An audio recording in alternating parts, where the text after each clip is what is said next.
Hello and welcome to our orcharhino 6.10 tech update video. Let us show you the newest features of orcharhino. So let's have a look on our first new feature. When everything switched to simple content access, it was no longer possible to track subscriptions and products from the orcharhino UI, as now repositories were addressed directly. This is why we introduced the product host counts tab on our subscriptions page. So let's have a look on how it looks now. We are now on our orcharhino on the subscriptions page in content subscriptions. You can see a list of all subscriptions, respectively products, on our orcharhino, starting with Alma, Debian, EPEL, Oracle, several Puppet products, Red Hat, and so on. You can see the name, the type, start and end date, and most important, the new feature, you can see the product host count. So you can see by how many hosts a given product is being used. So we can see here we have 3 Alma 8 hosts using this Alma 8 product. Or in total, let's go down for Red Hat, for example, we can see we have 3 hosts making use of a Red Hat partner subscription. Our next feature is about the Proxmox UI, which has been entirely redesigned. So let's check out together on how it looks now.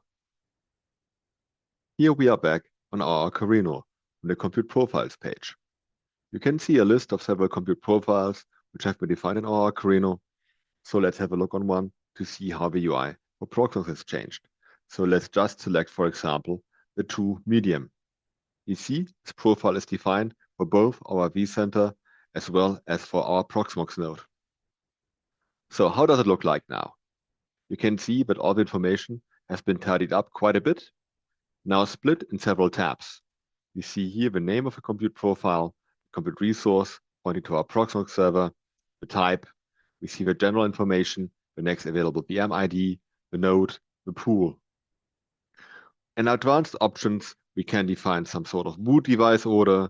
We define it to be KVM, provide this kind of information.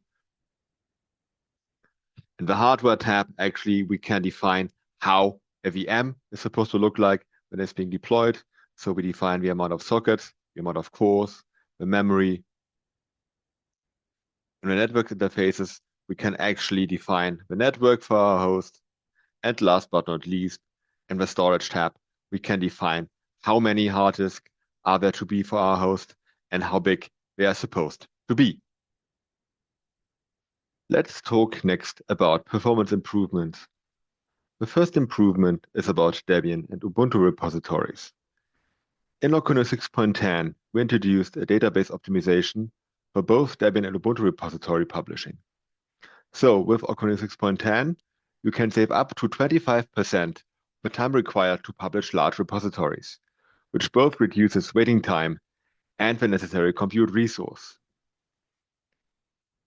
In addition, we introduced an option to reduce the required time when synchronizing content to orcharhino proxies by disabling the update content counts.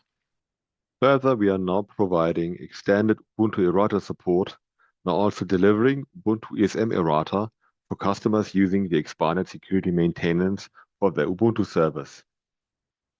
In addition, now we also provide full support for deployment and managing of /15 SP6 servers. Finally, let's get to our last feature today. In orcharhino 6.10, it's possible to retrieve secrets from a connected HashiCorp vault and make use of it inside an Ansible playbook. So let's move to a UI and see how things work. So here we are back on our orcharhino on the job templates page.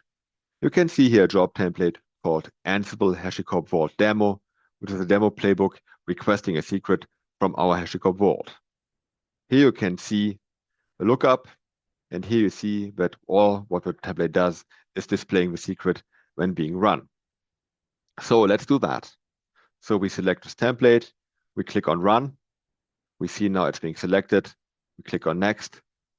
Select the host for this template to be run on. And now click just on Run on selected hosts. Now you can see here, this job is running. By clicking on the host name, we can actually see what happens on the shell. So it's gathering facts right now, and now we see it's displaying our secret. It's displaying a variable called another password with some cryptic value, and a variable called password with a value super secret password. So now we are at the end of our tech update video. I hope you enjoyed the new features and will join us for the next release. And I wish you a nice day and see you next time.